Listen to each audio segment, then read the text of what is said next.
Paranormal Karen, she's so spooky. Paranormal Karen, funny too. Paranormal Karen, she's so spooky. Oh, and did I mention she's funny too? Yeah, cha-cha-cha. Hey, everybody, welcome to Paranormal Karen. Last time I had Von Braschler on, it was fantastic. We talked about time slips, which is still kind of blowing my mind, especially in how weird things are getting right now. But I'm so glad to have him back. Von, I had all your books listed. How many books have you written? 17. 17? Well, I don't think I've read 17 books in my life. So you're Me neither. I just write them. I don't read them.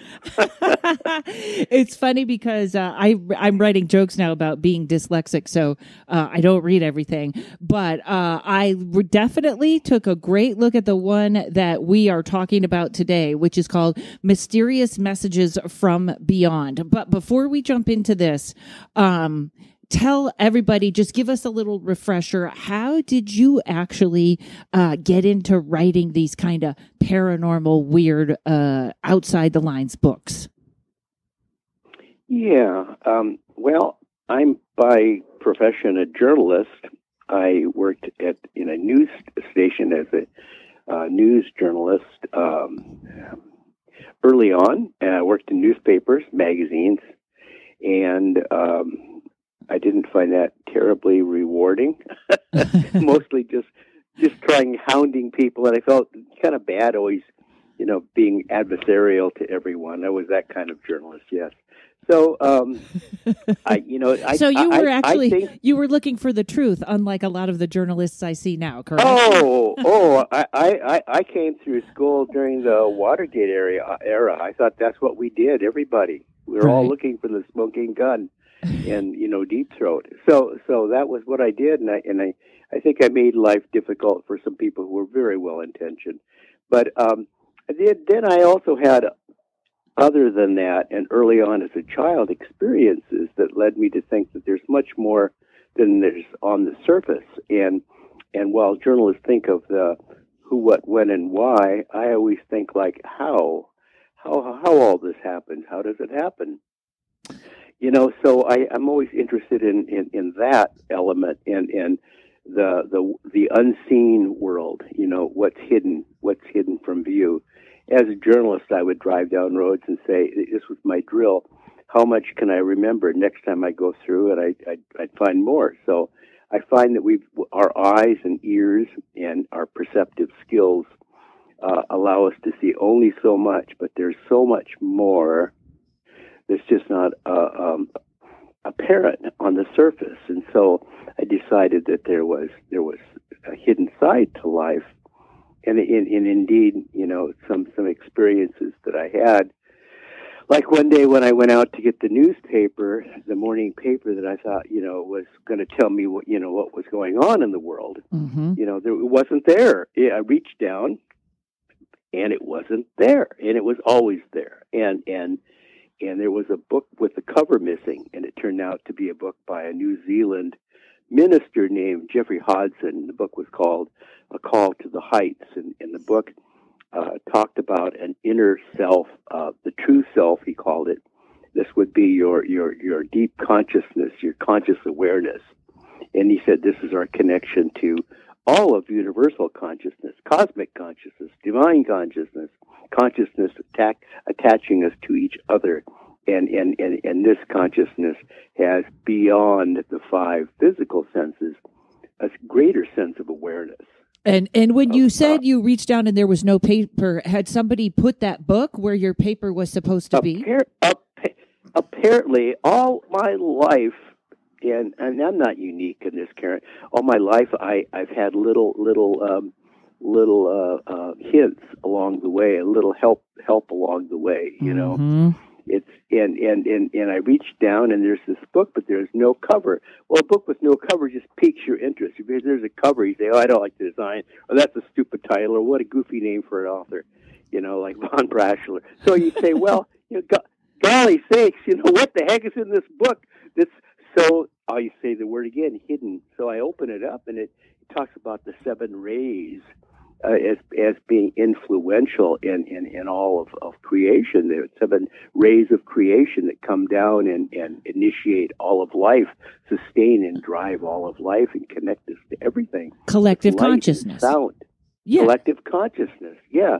It connects us with light and sound and energy, and which I now call intelligent energy would be consciousness.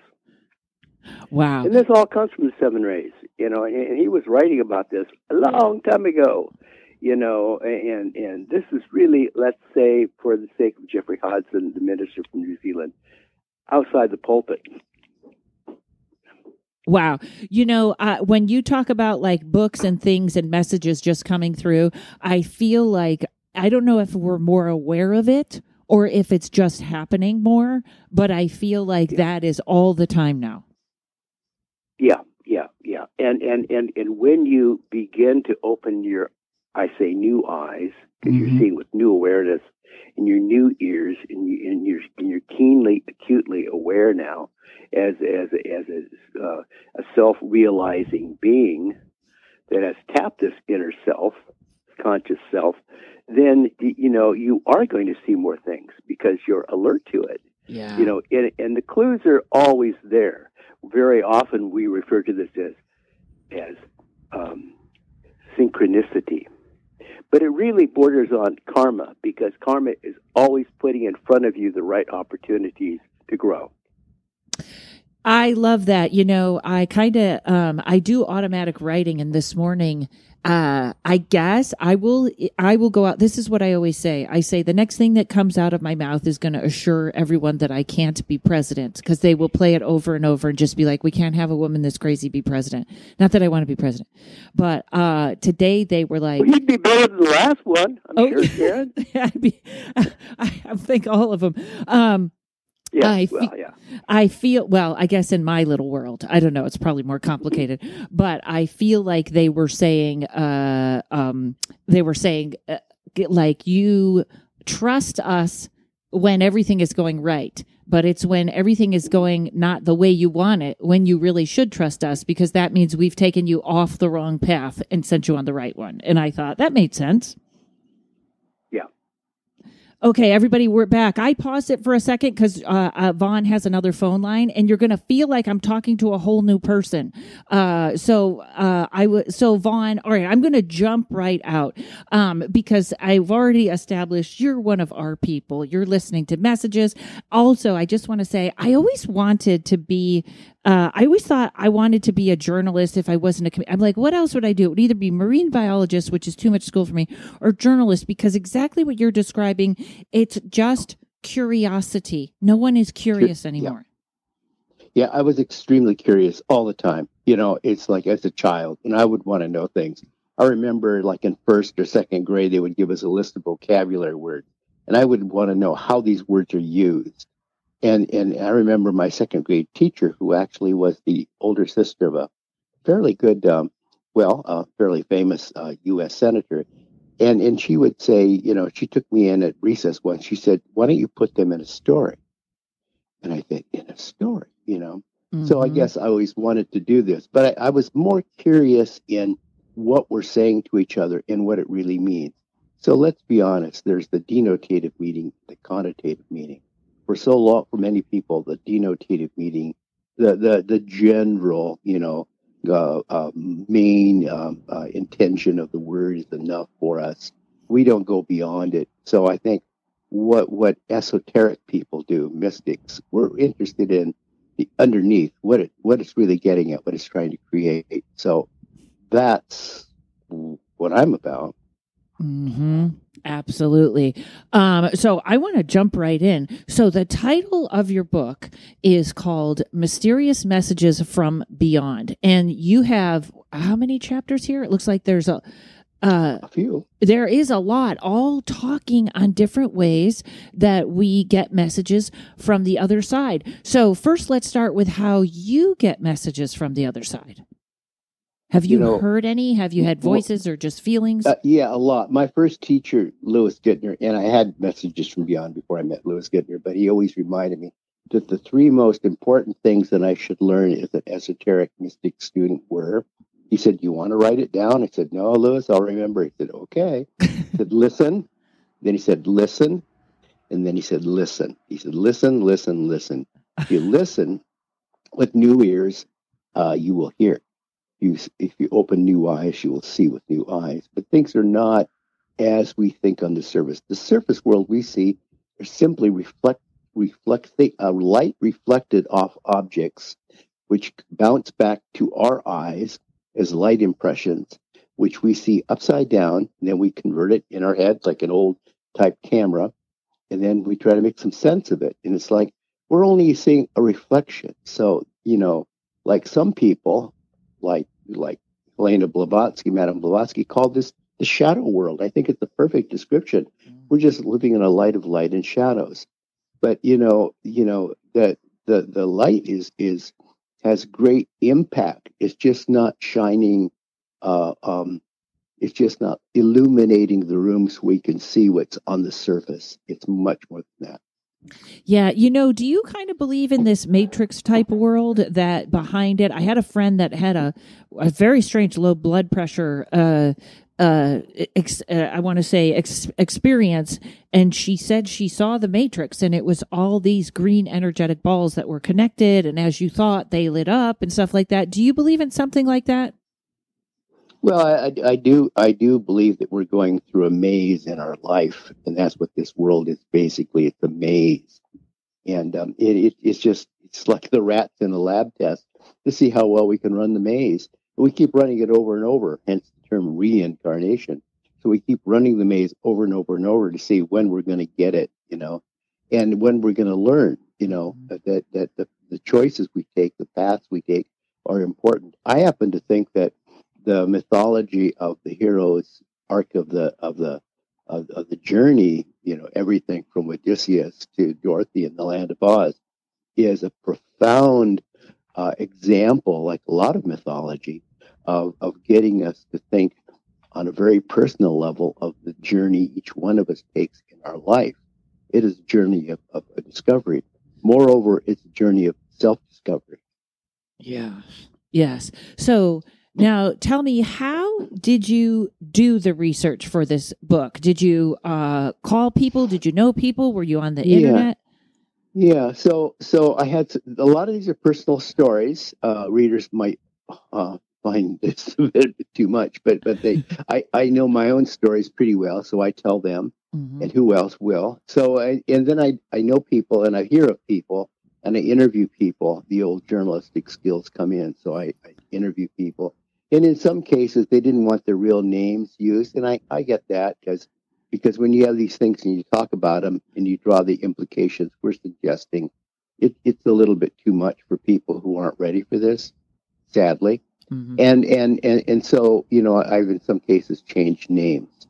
Some of these people I know, and I know that, but I do know that the what they have told me is true in their own minds. That is to say that they believe in every bit of it because they lived it. It's impactful for them. So once you internalize the message, you become the message, and so these are people who have had the experience, and now they're just trying to discuss it. Sometimes reluctantly, and the rest of it is like I've gone, and I've done a research of people that have written wonderful books like Hall and those, and there are many books like Phantom Messages. There are many great books out there that describe a lot of the classic stories of people that have received strange phone calls. Sometimes from people that they know, sometimes from the people they know that are no longer living, sometimes people that are calling them that have no apparent ability to call them, like they're calling them on a phone that's disconnected, or speaking to them on a radio or that's disconnected. That's, in the case of the yes, that was exactly where I wanted to start, because this is a kind of a new phenomenon with the phones, isn't it? Actually, it seems to be picking up, but it's old. As soon as the phones were invented, 1910 or something like there, in the 1910s and the 1920s, there were a lot of cases of people getting these so-called phantom messages on the phone, spirit calls, spirit communication. So much so that even Alexander Graham Bell, and even Einstein thought that there should be some investigation into the spirit phones or phantom messages on phones. And they actually started making phones like this. But it was easy to make them. They were like regular phones if they weren't plugged in, because it didn't seem to matter that they were plugged in. If people want to talk to you on the other side, let's say, they'll get you. Now there are many types of spirit calls. Many types of spirit. We talk about the physical world and the spirit world. There are many spirit realms. So we're talking about multiple possibilities of people trying to reach you. But in almost all cases, the messages are very personal and directed to specific people. Even the Beatles, when John Lennon died, they went in the studio and they recorded Free as a Bird, and the three surviving then Beatles, they said they felt strongly in the studio the presence of John Lennon, who had just passed. And then after they were through, they just all looked at each other, and then they heard in the room, through a speaker in the room, what sounded like John Lennon's voice, commenting on it. Something like, well done, good on you, lad, something like that. And they were just shocked, and they all said, what did you hear? What did it sound like? It sounded distinctly like John. And they all agreed it came from this one speaker. They walked to that speaker, looked at it, and the speaker was not connected. So it doesn't really matter, as long as the telegraph, in 1913, David Wilson in London got messages on a telegraph that was down. It doesn't seem to matter if the radio is not connected. If they want to speak to you, they'll speak to you, Yes. And that, that's a very interesting, because my dog passed a little while ago, and every once in a while I'll hear him cough like he used to cough. And I don't know if it's a residual or if he's really there. But, it's funny because some of the, TikTok has a lot of the fake videos up. And now there's so much technology. You honestly really can't tell what's real and what isn't if somebody really knows what they're doing. Oh, yeah. But I had to laugh because there was one, and the lights are going on and off, and the lights are going on and off, which is always like a TV will go on, or lights are easy, and people don't realize the spirits are energy. So sometimes I think they don't know they're turning on the TV. They walk by the TV and it goes on, or a light goes on. And in one of these videos that was going viral, it was clearly the click of the light switch on and off. And I thought, they don't stand there flipping the switch. That's not how it works. And I thought, but that is how they connect with energy, like you said. And hang on one second. We're going to take a break and come right back on the other side and pick it up right here. Hey, everybody. I wanted to tell you about the $5 level I added to my Patreon. Starting in July, I'm going to be doing exclusive Paranormal Karen content there. It's going to be 1 to 2 episodes a month. It'll be a little different than here. Most of the episodes will be me talking about what I'm looking into, or what I'm investigating, or what is fascinating to me. I'm also going to be doing a series called What's Going On in Utica. When I moved here, I had no idea what a paranormal hotspot this was. People started telling me about the hauntings in their homes, and I was shocked. I have never heard stories like this, and I've been doing this about 30 years. Historically, this area is fascinating, with everything from the Underground Railroad to horrible Civil War battles to even the mob moving in at one point. And I'm also going to be covering a lot of true crime out here. I have never done that, but the stories out here, the unsolved murders, are so crazy. This place makes Los Angeles look like a kid's playground. So go to Patreon.com/Rontowski, and you can sign up for the $5 Paranormal Karen level, or you can sign up for some extra tarot stuff while you're there. All right, back to the show. It's always interesting to me too. We always had I had this friend who was in Cleveland. He was part of a paranormal group in Cleveland, and he didn't have a voice box, and he would pick up a lot of EVPs when he went to speak, because whether it's like you could say a speaker or white noise, it seems to be anything that can make it easier for them to get their message across. And, exactly. Yeah. And sometimes disembodied, I think disembodied must be awfully hard for them, but it happens. But it's also interesting when you were talking about how stories are in, once it's happened to them or it's in their head, because I have seen EVPs on recordings and then 10 minutes later they disappear. Like, yes. So the person's account really is, you can, someone can seem crazy if they're not. There's a lot there. So in the physical science, they try to always substantiate this. And some people are just very doggedly determined that science will prove it out. And sometimes science does help us, but only to a point, because they can, the evidence will just disappear. I talked to a lot of people that would get phone calls, and there was no record of these phone calls. Yeah. Yep. That was the big one with 9/11. When the towers went down, people got messages almost right after, like there was no way they could have got them. And I thought that was always one of the things about Linda Vista Hospital. It was so haunted, but it was one of the first places where you really had a group of deaths where they had cell phones, where the people, there were a lot of gang deaths at that point.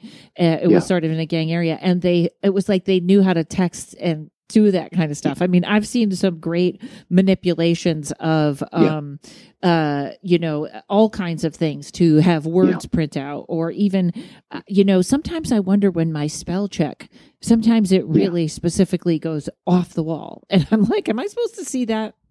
Yeah. Where did you get that? And so I think the spirit realm is very often trying to communicate with us. And if we don't get it, they just erase it because they don't want it out there.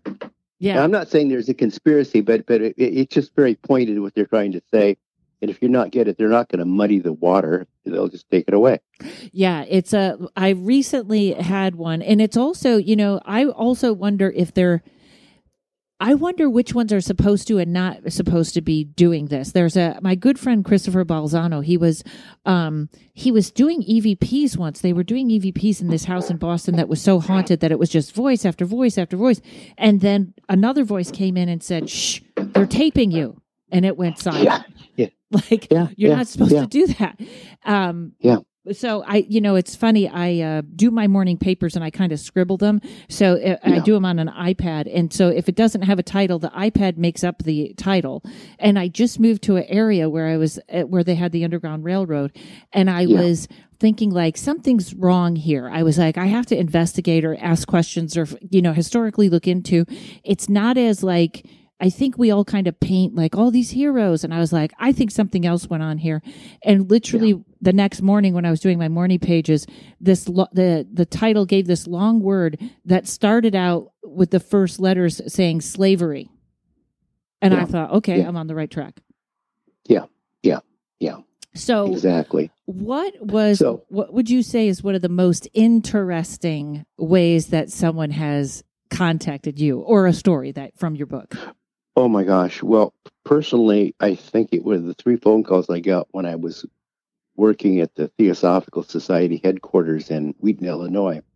And I just started working in the publication department, replacing the guy that had worked there from day one with Quest Books and Theosophical Publishing. And I'm sitting up there in the second floor in the southern corner with all these windows. And I remember all the aloes that loved the windows. It was so hot up there. It was like an oven. And one day in the summer, shortly after I'd been on the job, the phone rang. And it sounded like an elderly man. And I had some trouble in understanding him. He sounded like he was Indian, that is, from India. And he kept saying to me, and he didn't allow for any discussion or answer any questions, but he kept telling me he had to tell me this important information. I want to invite you, sir, on my lightning tour of India. I will take a group this fall, usually in late August or early September. It is the best time for these tours. He says, I do this every year and I will continue to do it. And I want you to join us, sir, because it will change your life forever. what I show you.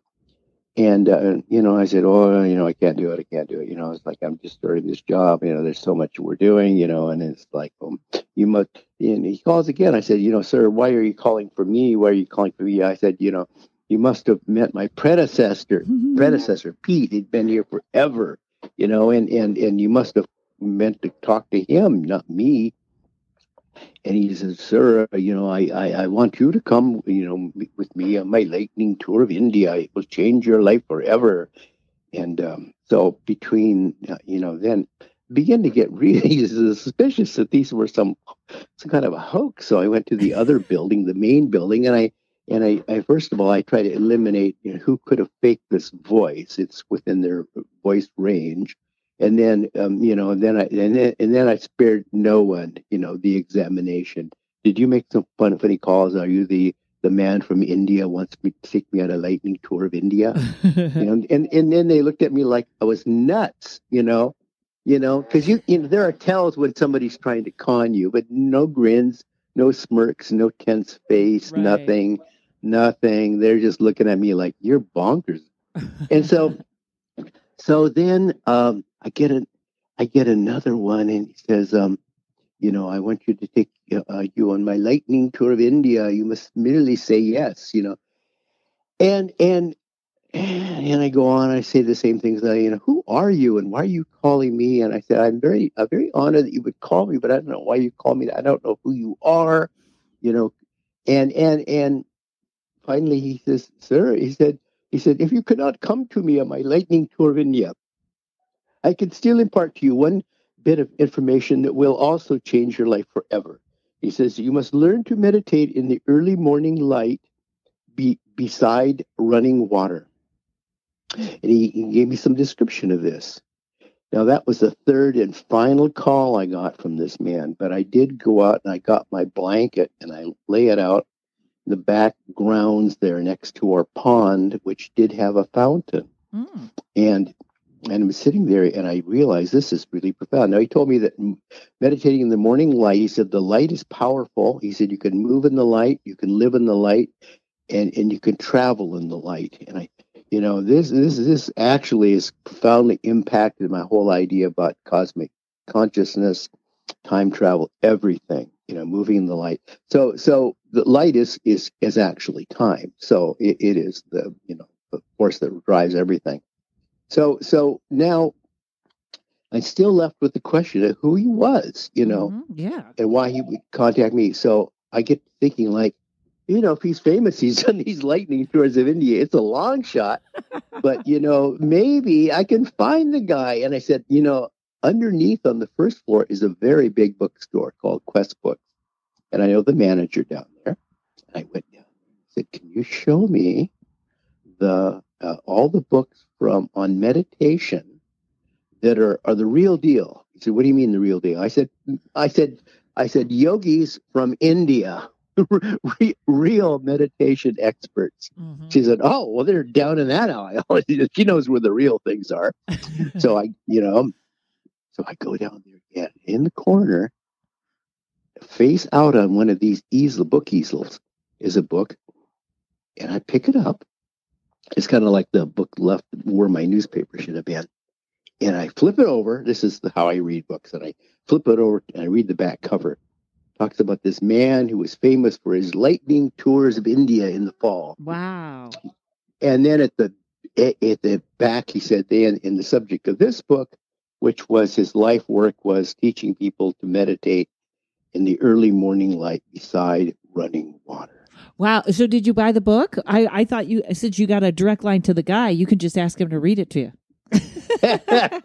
Yeah. So, and at the bottom, it says the year he was born, and then it lists the year he died. It was 2 years before my calls. So this man was dialing me from the beyond, which I think if he is truly an Indian master, a yogi master. Yes. It didn't matter that he was dead. He was still working. He was in the light. Yeah, absolutely. So what he gave me profoundly impacted me on many, many levels. And one of the things was after then, I was living in Oregon, and I joined something called the Mount Hood Hospice organization. And Mount Hood Hospice was one of the first in the country, and it was started by, ironically, well, not started by, but one of the nurses, the RNs that organized it and operated it, had been trained in yoga healing by Dora Van Gelder Kuntz, technique, therapeutic touch, energy healing, and it was amazing because I was able to work with people, and in particular, I worked with someone very close to me who was dying of cancer, and was able to get her to move in the light. And we did these exercises together, inspired by this strange man on the phone, of moving in the light, traveling in the light, being in the light. We actually moved through various planes of existence. Wow. And then we did this, and we got to a point where we went to the blue light, which I always call the Buddhic plane. And then we started to move into the purpler lights, the more, spiritual realms. And that's when I knew I should ask her, her guide or companion in these adventures out of body. I needed to step aside, and I'm not going to go there. Go ahead. I'm sorry. So I talked to the head nurse, and I said, she's ready. She's ready. She said, that's very good. I said, she's ready to walk out of here. She says, remember, nobody walks out of here. I said, oh, she will. She will. Now, she died of cancer. Now, the woman who was in the bookstore who helped me died of the same type of cancer at a young age. And the nurse at the hospice center also died at a young age of the same kind of cancer. Wow. When you were talking about the yogis and the true yogis, I'm a little obsessed with real levitation. Like there are yogis that literally kind of float. They can levitate. And I find that so interesting, but I know it's a lot more work than I'm ready to put into it. Oh, yes. And like invisibility. One of my things is invisibility, and I've studied the Yoga Sutras of Patanjali, and I think I know where they're getting it from, or maybe not the book, but the concept. And it's like, it's a place I haven't gone yet, but I can see the breadcrumbs leading there. That's funny. I always remember talk about I was working a comedy club in Boston. No, Texas, years and years ago. And a guy sat next to me, and he was a Vietnam vet. And he told me about how someone taught him. He said he could bring his energy, his aura so low, small that he could walk by, attack dogs, didn't see him. Like it was, and I was like, what? Tell me more about that. I need to know that.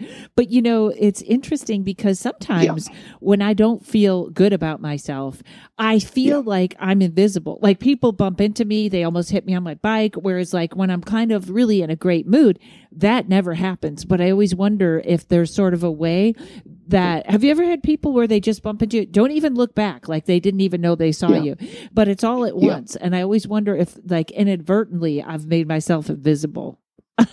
You made your footprint much less heavy, Yes. Your presence is much, much lighter. Yes. Yeah, I get it. And I believe that some people do it. And I don't believe they have to sit into, 2,000 hours of workshops to get there. I think they just get it. That's an interesting thing. And I feel like we're there now. And I do meditate a little bit. I think for people starting out, especially if they're starting tarot or something like that, it is good to meditate to learn to clear their mind. But I do like 4 to 5 readings a day. And I think that I've learned that. And I think it's easy to jump into stuff. And that sort of goes with the time we're in too. Like I don't know if it's the veil's thinner or we're more energetic, but I feel like it is easier for us right now to do these things without years of practice. Yeah. Well, Karen, it's like your automatic writing. You put your consciousness right there. I was helping somebody who wants to write good fiction. Yeah. And I don't write fiction. I did write one fiction book, but I withdrew it. It was way too personal. But the thing is, put your consciousness there, and then you are present there, and then you occupy that space fully there, and then you are there, and then you are the moment, So having visualized it and placed yourself there, this is the secret to being able to hear, messages from beyond. You identify with it, and you're present there. Being present there is key.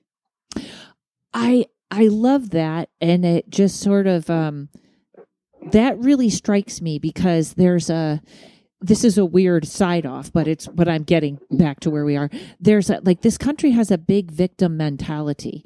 And I always, and I tell people you can't heal from the victim space because that's behind you, and you can't heal ahead of you. You have to be in the now to heal. And I'm actually not really a good now person like I am when I read or I'm doing something, but I get on the other side too, where I get very daydreamy. But that is, there's something occurred last year where I was like, whether it's archangels or spirits or messages or wherever they're coming from, all of a sudden it came easy. And I think it's exactly what you just said is I learned to become present in the moment, which gave them an easier way to get the message and for me to hear it. Yeah. Yeah, I think this whole thing about be here now and in the present moment, I think it's kind of overbuilt, kind of like mindfulness. Mm-hmm. I don't want to say simplistic, but the main thing is when you're communicating, the sender and receiver need to be in the same space. They seem to be on the same spot. They need to be on message. And when that happens, then you're communicating. You have to be receptive, You know what's funny? I'm very antsy person. I'm always walking or jogging or running, or I rarely sit still. And in the morning, sometimes when I do my morning papers, I try to go straight 3 pages, but sometimes I just get jumpy and I get up in the middle and get another cup of coffee or something. And I swear to God, I hear the things I'm communicating with roll their eyes like, like you're going to make us wait.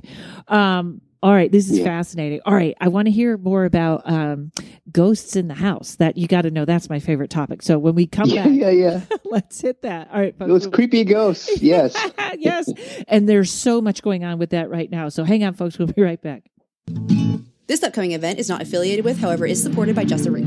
Now, back to your regularly scheduled alien programming. Hey, Clark, have you heard about this alien school field trip, August 12th to 14th this summer? Oh, Twiddle, did you forget we're taking the ship to Starstruck Farm in Lebanon, Tennessee? Yeah, and did you hear about all the places to stay? There's triangle houses and horse-style hotels and twig homes, or you can just pitch a tent. Yes, there'll be food accommodations, restful spaces, and a weekend of spiritual fun. Oh, I know! Like the show with Karen, and music, and energy exchanges, and bonfires, and classes, and just rolling around in the grass with all my alien friends. Don't forget the Supermoon event. I'm gonna buy so many souvenirs from the market they're having. Just imagine the vibration we're all gonna leave behind with the blessing of the land. I know, I'm so excited for all the dimensions to be in one place. Well, we need as much of the collective to go as possible, so more of us beings can tag along. Get your human vessel over to www.alienschoolfieldtrip.com. Book your lodging and tickets now. Okay, so ghosts in the house. This is a big deal right now, Vaughn, because I feel like, I don't know if it's a weird thing to say the veil is thinner because the veil is not like a curtain. The veil is like what we don't see, what hasn't been brought into our consciousness yet. So it's not necessarily thinner. But it's an easy way to describe it. Right now, ghost activity is off the charts. And I mean negative, positive messages, whatever. Tell me a bit about your experiences with that. Yeah, well, I think if they want to contact you, they'll contact you and they'll talk about what's to them. It's all about them. Sometimes it's about you. They'll call with good information.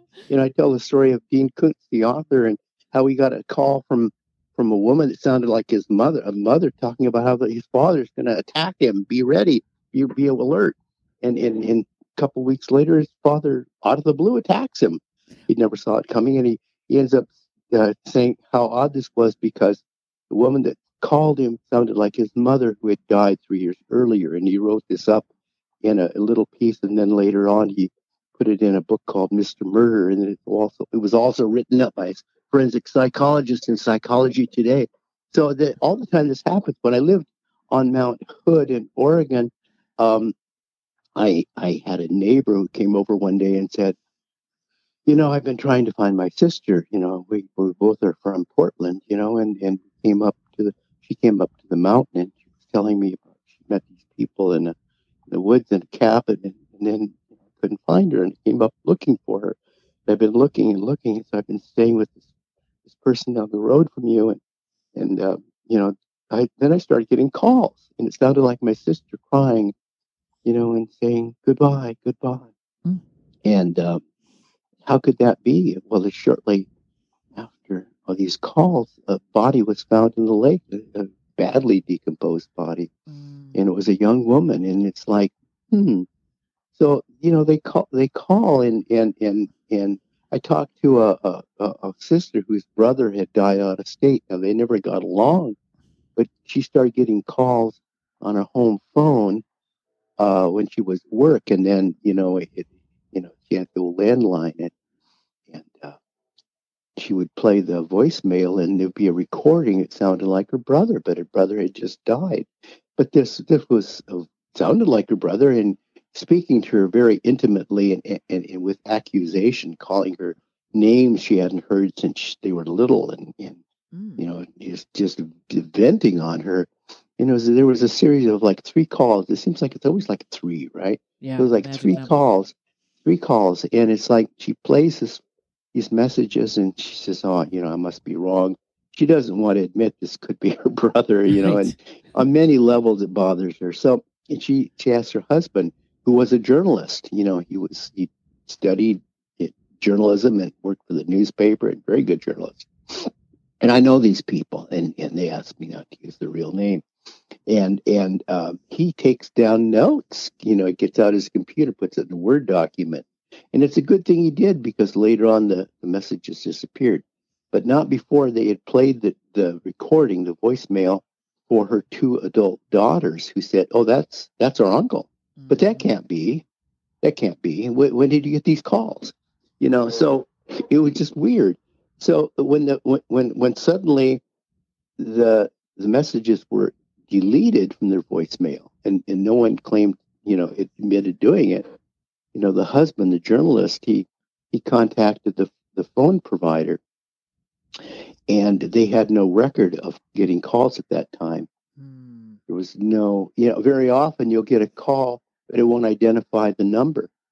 And then later on it disappears, Wow. And in this day and age, when I had taken someone out of my phone book, and I literally, this is how I did. I found the picture. I found the day that he had texted me the picture, and I called Verizon, and I was like, "What number texted this on July something of 2019?" And they pulled it right up. It's amazing, because you can't really fake that. It's very hard to call someone and not have that show up. Can you imagine? It's kind of like when people say, there was a guy, I saw a friend of mine getting hammered by a skeptic, which skeptic doesn't mean skeptic anymore. I don't know. Skeptics are not open-minded. They're attacking now. Well, everybody's attacking now. It seems like that's the way to do a documentary or whatever. Sort of style, yes. Yes, it's the thing. And they said, well, if these are ghosts, why don't they step right forward and let us see them? And to me, it's like, I don't know that they look like that on the other side, but also, can you imagine how much energy that takes to manifest that, to be seen or be heard? Like, it must, I always think that movie Ghost really represented it perfect, when he was on the subway and the other one was trying to teach him, and all that, all that focus, which would be why that yogi could call you on the phone and just be like, "Let me take you on the lightning tour of India." Like, he would know how to do that. Well, just because he's lost his body doesn't mean he's out of the game. That guy's still working. I love that. I'm going to be telling jokes on top of other comedians when I'm passed. You guys can look me in a comedy club.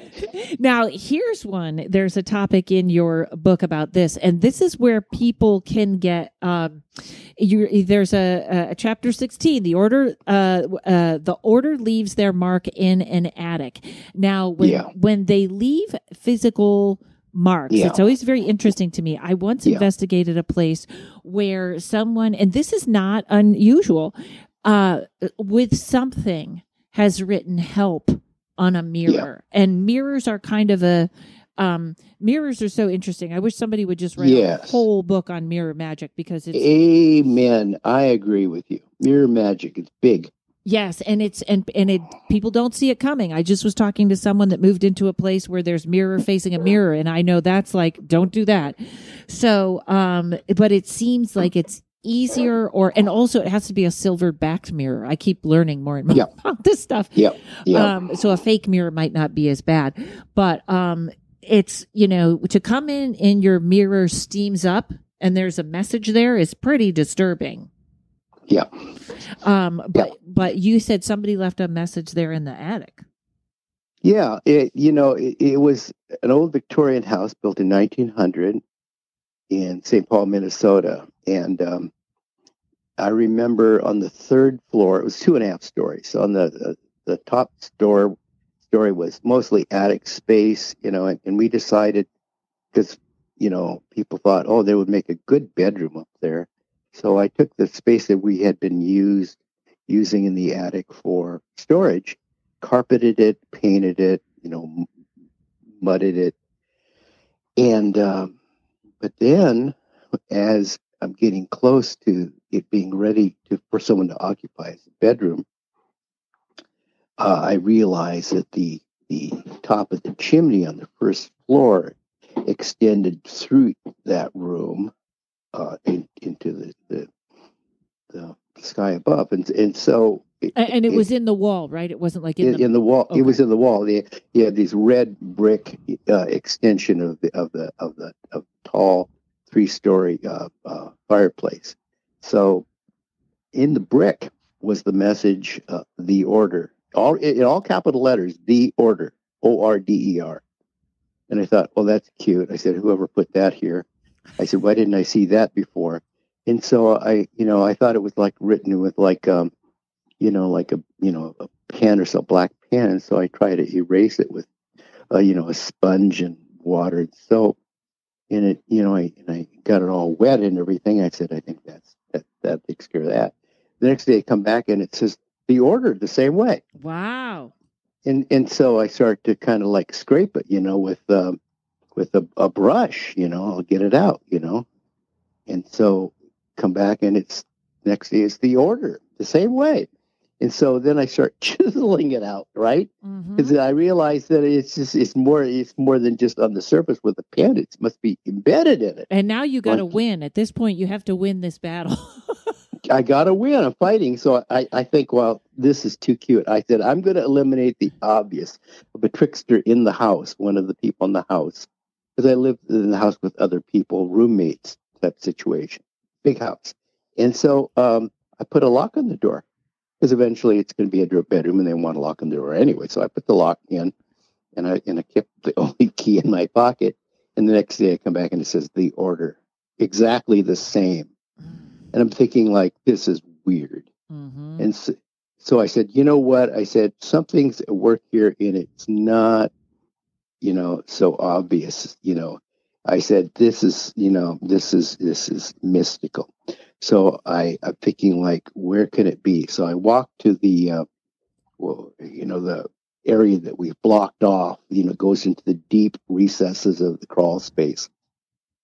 And I said, whoever's in there, I said, I want to speak to you. I said, please realize we will not bother you. I said, but there are people going to live in this room, and they have a right to have some privacy.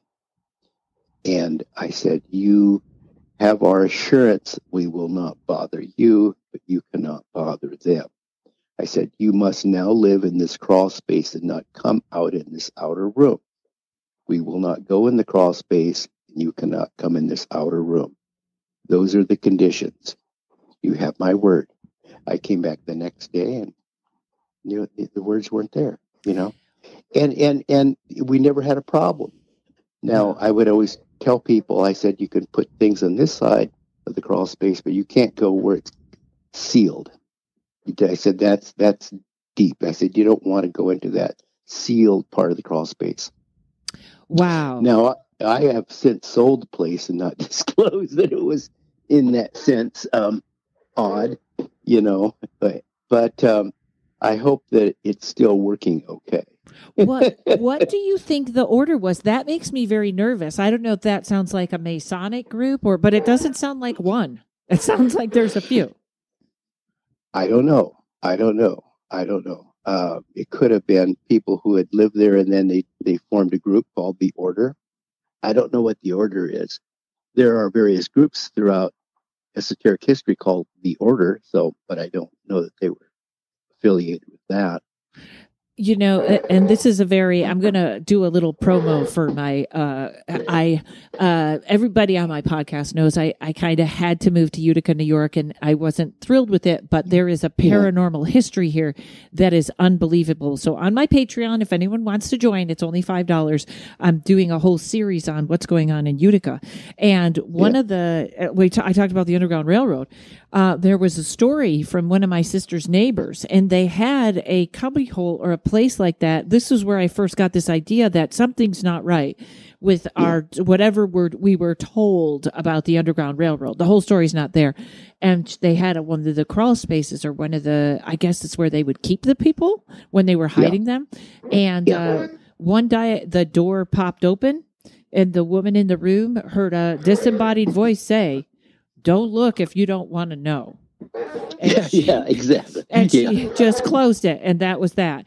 But I thought, that's not, that sounds very threatening. That sounds like something else was in there other than people. You know what I mean? Like folks, join my Patreon, /Rontowski, and the $5 level. These are all the stories that I'm looking into of the craziness. The ghost stories here are off the chart insane in this part of the country. But definitely. Yeah, definitely. It's there's such a dark history here that seems to be popping its head up. But yeah, houses. Wow, I wonder what the order is. Now you got my brain going. I'd love to hear. Well, I guess you don't own the house, but I'd love to hear a medium come in. But it's funny to me that this whole group of people was like, all right, either we agree with that man or we're scared of that man, and it's just you, Vaughn. You scared some ghosts. Well, I've learned by living with cats, you can strike deals if it seems fair to them. It's okay, Yes. I took a parapsychology class from Lloyd Auerbach at the Rhine Institute. It was amazing. Oh, yeah. And he told a story of a girl that was being attacked. And I can't remember how it ended, but one of the funniest things was he actually just yelled at whatever this poltergeist, and it stopped. And he said either that thing was done, or he was afraid, whatever it was afraid of a Jewish man from New York. And we thought, there it is. You got that New York attitude. Yeah. Yes, something like that. Yes, the phones, all kinds of places. Now, you had something in here about a flute. I didn't get to that chapter. What was that about? The Magic Flute. Well, it wasn't Mozart's Magic Flute. It was the flute I heard walking along the Salmon River in Brightwood, Oregon. And I kept hearing this flute walking along the river in the woods. And I realized that, like a sound that I heard when I was a young boy, about 12, that the sound was inside my head, but it was a song that was not anywhere familiar to me. It was quite exotic. And the more I focused on it, I could tune it in. It would become, more audible to me. And then I kept walking through the woods, wondering, you always want to find out the source, and I realized that it's non-physical. I can't really find it, but if I would let my concentration waver and focus more on where I'm walking than concentrating on the sound inside me, then I would lose it. I'd lose the signal. Yes. So that went on for some time. That was quite interesting, but there were many, many interesting things up there. The Brightwood, Oregon was once used by the Warm Spring Indians on Mount Hood for a summer gathering place, and they thought it was quite an enchanting place.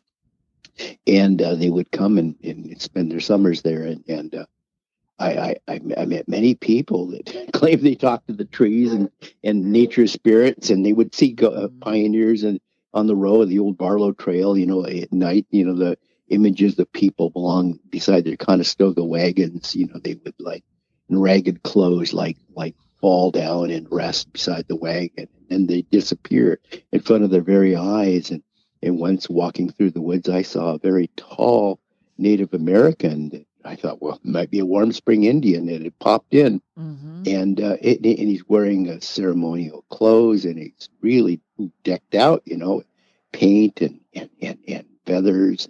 I'm thinking this might be a shaman, and it's like, and I was startled. I said, "Go! You don't belong here now."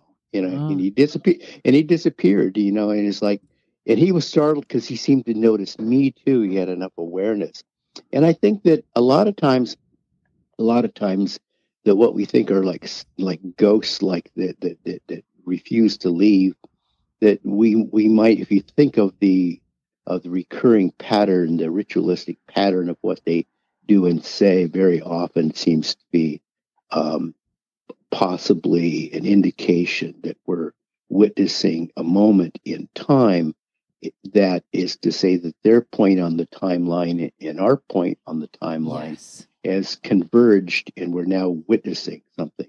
They've converged. Yeah, I totally believe that, and also, I always think people don't realize that clairaudient sometimes is in your head, and that almost reaches back to your other topic, time slips, where sort of this is going on somewhere. This is. And it just kind of bleeds over here. But, that's interesting because I once had a negative thing in a house I was living in. I was living in a guest house, and some negative thing came around the corner, and I was meditating, and I opened it out of the corner of my eye. I saw it, and it looked as surprised to see me as I was surprised to see it. Like never think it really is that they're afraid of you. But that is interesting. I do think too, people sometimes astro project, but it's so funny because you said to the guy, "You don't belong here, go." And he was probably thinking, "You don't belong here, you go." Right? I think that he was just, he was probably back in his time, at exactly the same spot I was on the globe, physically in the woods of Brightwood, but somehow his time spot and my point on the timeline converge. And I think this does happen at certain times of the day, at certain times of the year. Mm-hmm. I think it happens in certain places, and these are energy anomalies, electromagnetic energy anomalies. Yes, and there's a famous, especially since I'm watching so much on TikTok, and there's so much. There are, I think, 3. They're pictures, they're original snapshots, like the ones you had to take to the store, and the store would develop them, and then you get them back. Mm-hmm. And there's 3 that are pretty phenomenally. Nobody can seem to disprove them. And the one you probably know is called the astronaut, where there's a spaceman in the back of a picture. A girl is in a field. Everybody, you can look this up. And there's a spaceman in the back of the picture. There was no one in the field, but I also think at that time they would have noticed an astronaut, but you know what I mean, in an open field. Yeah. And I wonder if that is either a time travel. I do think people are time traveling and we don't get to know. Yeah, I think so. So it could be a guy from the future, and that was the suit they wore. But it's a really interesting picture, and no one's ever been able to debunk it. It's one of the ones it wasn't a double, exposure, that kind of stuff. But Vaughn, always interesting talking to you. Thank you for coming back on the show. Thanks for inviting me. It was great. And tell everybody your books are on Amazon. Tell everybody where they can get your books. They're on Amazon, and they're also at Barnes & Noble online. Nice. And, Barnes & Noble stores and leading bookstores. And this book, Mysterious Messages, and my earlier book on thought form projection, which is manifesting using thought forms to visualize real change, that they're done by Red Feather, Body, Mind, Spirit from Schiffer. So, not to throw this at you in the last 2 minutes of the show, but I just did something on my Patreon podcast about servitors and their kind of thought forms that you send out to do your bidding, and it made me very nervous. a thought form does have shape or form, if you will. Not exactly like the sense of a material physical form, but it has form, and it has color to indicate the energy in it. And people familiar with the auras will understand this. So then the thought form also has impact. It also has direction, if you can direct it. So in other words, you can really direct your thought forms with power and impact. And they can become a problem too. They can. You got to own up to it. Yeah. Krishnamurti, the Indian sage, said, you're responsible for your actions and your thoughts, because the thoughts have impact too. Yeah. And so, folks, more on my Patreon. I'm sending everybody to the Patreon. So, well, Vaughn, thank you so much. Everybody pick up this book. It's fantastic, just like Time Slips. And always just a conversation that leaves me more curious, as I like being. Thank you. All right, everybody. Thanks to Mike at Uno Rising Media. And I'll see you next week, or hopefully I'll see you on the Patreon. Paranormal Karen. She's a spooky kind of queen. Paranormal Karen. She's an angel without wings. Comedian, ghost hunter, conscious exploring. She's a funny gal and a real woo pal. She's Paranormal Karen.